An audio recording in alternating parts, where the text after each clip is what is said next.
It's time that every parent, teacher, and therapist who cares about children with sensory needs discovers the benefits of the sensory belt, also known as the miracle belt.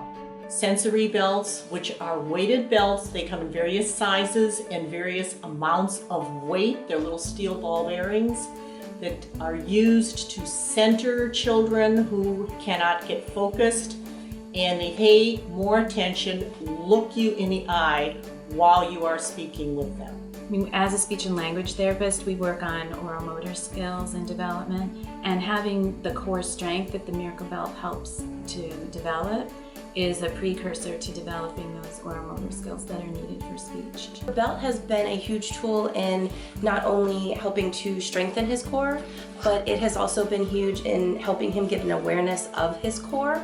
He has the belt on. I found him to be more grounded, able to focus and complete tasks. Currently, he uses a pediatric walker to get around, and that's been going on for about the last year. And when we were introduced to the miracle belt, we had him to try it out, and we noticed that he had the confidence to be able to walk independently without the walker. Like a hug around the waist lessens his anxiety. It allows him to be more aware of his body and his mechanics in space. He's able to process more of the sensory issues. And now he's able to, with the belt, with the miracle belt, he's able to get a haircut alone in the chair by himself. These students were beyond ecstatic to get the belts, and it truly helps them center and know where they are in space and control their bodies. He was temperamental, belligerent toward other kids, caused fights, picked fights, kept trying to walk out of the room. He'd end up having to close the door. And it reached a point where we realized he needed something more than just calm words. And it was almost like you flipped a switch on this child.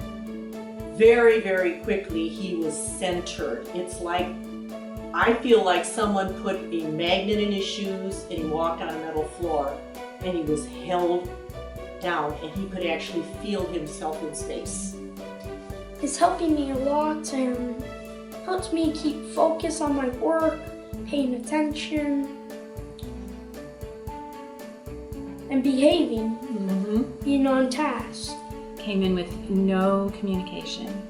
He was literally bouncing off the walls, and he could not attend to anything for more than a minute. The first day that we put the belt on him, I'm gonna get choked up. He attended to a task for 45 minutes. I mean, that was amazing, it really was. It has been instrumental in getting Lex to understand his body, and has been, I think, the key player in helping him to sit, helping him get better head control, helping him to have a more defined awareness of his core and his body. He was able to finish the school year out with no medication, but using the belt to help him to be focused and to be able to be in self-control. We kind of sold it as a superhero belt, and so of course he was extremely excited to use it, and that kind of led to him trying to run with it because he felt that confidence. But the biggest thing when he put that belt on, just standing in our kitchen, I remember when we put it on, he was able to just keep balance and wasn't swaying as much, which is huge. So I would recommend the sensory belt for anybody that has sensory processing, ASD, hyperactivity, anything. And some of the students begged me the last day of school, can I please take them home? It tends to make them stand taller, so their posture gets lifted back because they're trying to keep the weight balanced on them so they don't fall forward. And as a result, they're seeing the world around them in a whole different way from that upwards position. Yeah, you can watch, it's almost, sometimes when the kids have anxiety, you can almost actually see it drain from their face.